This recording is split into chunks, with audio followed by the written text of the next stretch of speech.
Live from the world in Super Bowl 59. Big game this weekend coming up. Philadelphia Eagles and the Kansas City Chiefs. Donnie Rightside, Joe Lisi. And how about this? Marshall Newhouse, the big man on campus in the middle right here. All right, I love it. How's it going, guys? Doing real good. Great. Doing good. Awesome. Let's get into it here because 2010, you got a Super Bowl ring right out of the gate. Yeah. Now, granted, sometimes you have to work your way into the lineup on a day-to-day basis, but a champion nonetheless. Sure. Tell me about your rookie year. Man, it was a blur, that being my first exposure. Mm-hmm. And you get thrust into a team, you're like, all right, there's something here. Yeah. But people remember, we were a wild card team, so we had some struggles that year. We lost some close games, and so I was learning literally how the best in the world, Charles Woodson, the Aaron Rodgers of the world, responding to that adversity. And that made us a better team, and then the rest is history. We get our wild card spot, and we go on this magical run, and, man, it was impressive.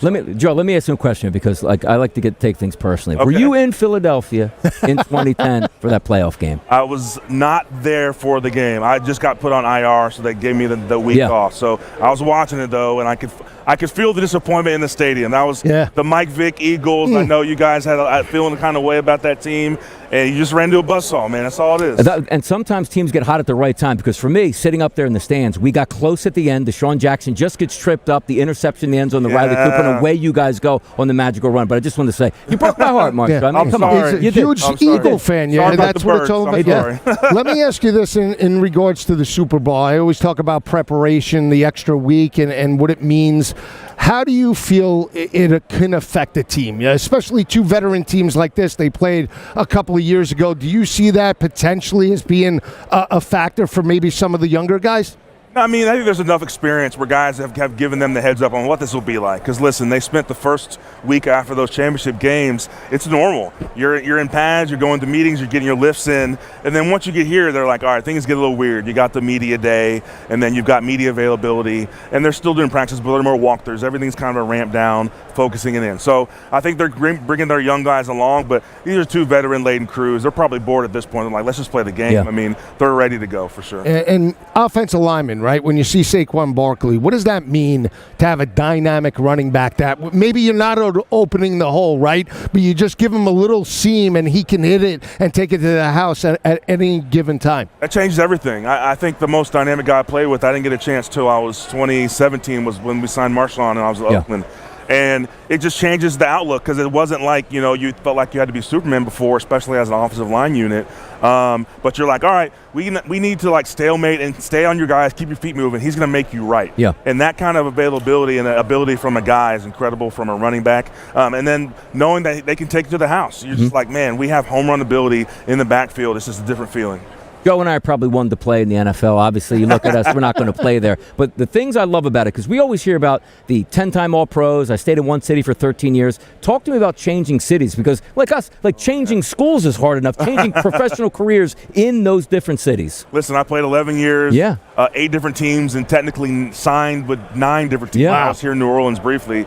And it was just, I wouldn't recommend it. It was difficult, but I learned how to be adaptive. I learned how to be resilient. And listen, not everyone can do what I did. I had to learn 8 different playbooks. Wow. Sometimes on a moment's notice. In 2019 specifically, I signed like week 2 or 3 with New England. I signed on a Wednesday on the dotted line, got thrust right into meetings and practice. I started at right tackle on Sunday. Then Isaiah Wynn, our left tackle, goes down. I flip from right to left in the middle of the game. Wow, there's not a lot of people in the world that can do that. And then we win the game. So, listen, it's not for everyone, but it made me a stronger player, stronger person, having to go through that. And I've made a lot of good friends and connections all over the place. So I'm grateful for my journey. It was definitely not an easy one, but I'm grateful. Yeah, I did want to ask you about the Packers, right? And what you saw last year with Jordan Love, right? Huge expectations from that team. They maybe overexceeded expectations in terms of year one, beat up on Dallas as a 6.5-point underdog, right? And almost challenged San Francisco. They were within striking distance. And then seeing where they were this past year, where they lost to Philadelphia, do you feel they're close to maybe getting back to the Super Bowl? Yeah, so we're staring at Lambeau Field kind of a mock-up because they got the draft there. I went and talked to those guys earlier today, and I said they're close. Listen, the games they lost were in the division. They were tight. And I'm saying the thing they need to get over the hump is they either need the guys in-house or they need to find guys that can close games. They've got LaFleur and Jordan Love. They know they got their quarterback. They have playmakers, but they need dogs. They need 1 or 2 guys on either side of the ball that when these games, the NFL, the margins are tight.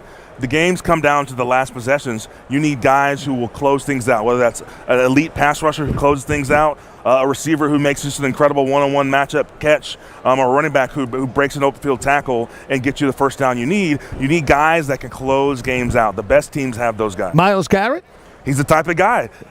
We'll see if they have the itch to sign. Green Bay normally doesn't have that kind of the willingness to go sign a big free agent and trade for a guy like Myles Garrett. But listen, there's a lot of Green Bay people that would love the idea of that. I'm not sure the front office will be on the same page, but the value of that guy is undisputed. So anybody would be lucky to have a guy like the closer is what they call him, as you said. I know Jacob said this week, boy, we would like to get one of those big-time number one wide receivers in town. Yeah. You've had a couple of those in Green Bay. But let's talk Super Bowl. Big action on Sunday. Defensive lines, offensive lines. You're an offensive guy. What do you see from the trenches this weekend between the two? Some really big, important matchups. Specifically, Kansas City's offensive line has been in flux. They've got Joe Tooney, who's a guard, normally playing a left tackle. True. He's done a great, admirable job. But that's not his primary place, but he's done an incredible job. And there's a reason they signed DJ Humphries. There's a reason they kept Joe out there, was a level of comfort that Pat had with him. And so, but there's going to be a matchup there. I think the Eagles will be looking to see what they can do. Since he's made that move, Kansas City's run game has suffered because of it. We can be objective about that. And so we'll see how they kind of mitigate that. We saw in the Buffalo game, they came out through a lot of RPOs. They are an RPO team, but it's about getting quick passes out that aren't making the offensive line sit back there and drop in pass protection a bunch. So I'm looking for that matchup. We'll see if they can run the ball at all, at least to keep them honest and get some carries, knowing that Pat's going to still throw the ball to convert third downs. And on the other side, the Philly offensive line, they're just massive. I say physics wins at the end of the day. Yeah, you're all right. We'll see if Cam Jurgens is back to himself, and that means Landon Dickerson can play his left guard spot. And let's see if they can do what they've been doing all year, is paving holes for Saquon. But I imagine Steve Spagnuolo is going to load the box to see how they react and respond and make Jalen Hurts beat them. But the offensive line will be key for Philadelphia for sure. I'm curious to know, because we've had a lot of discussions on the desk about personnel. Donnie and I believe it doesn't matter. As long as you have Pat Mahomes under center, you'll find a way to elevate and win the ball game. Do you see that Kansas City maybe has regressed a little bit in regards to having Tyreek Hill in that explosive type of offense where they can score in 10 minutes flat, 10 seconds flat, as opposed to the offense that they have now will play any type of game that you want? Yeah, I don't think regression is the right word. They've just changed. They're not that same team. They don't win the same way, and that's okay. And I think a lot of people have given them – it's weird that we're giving so much criticism to a team that finished 15-2 and could have gone on if they really wanted to. But they've just figured out different ways to win. And that means, slowing the game down, making the other team make a mistake and winning by a possession. And people saw that as a knock. And all year I'm telling you, I'm like, these guys, this is intentional. They know who they are. They understand where they're good and where they're not. And they're getting games to the end of the game, and they're saying, Pat, go win us the game. And so that's not by accident. They don't do things by accident. And so I don't think it's a regression. It's just him and Andy Reid reinventing themselves. I give them so much credit, because a lot of teams don't have the mental capacity to be okay with the ego of like, oh, we're not explosive anymore. What do we do? They're like, okay, you want to play shell. We're not explosive enough. We're just going to dink and dunk. We're going to figure things out. We're going to expose you in other different ways. And they have a joy doing it. We heard the Buffalo guy say, Andy Reid came out in things we'd never seen before. That's what good teams do, is they find ways. Adaptability, that's what it is. You played a long time in the NFL. Now I know you're doing big things now. Tell the people where we can find you, promotions. What do you got going on out there? Listen, it's been fun. I'm going to the dark side. I've been in sports media for a full year this year. I was doing an NFL show. You're great for it. I know. You're taking one of our jobs. I know. Now. Been doing an NFL preview show with Trey Wingo on DraftKings called Pregame Power Up. That's been a lot of fun. And hopefully doing more. I've been calling some games for college and hopefully pro. I'm trying to do as much as possible. It's been fun being close to the game. This is kind of Radio Row's kind of the culmination of all that.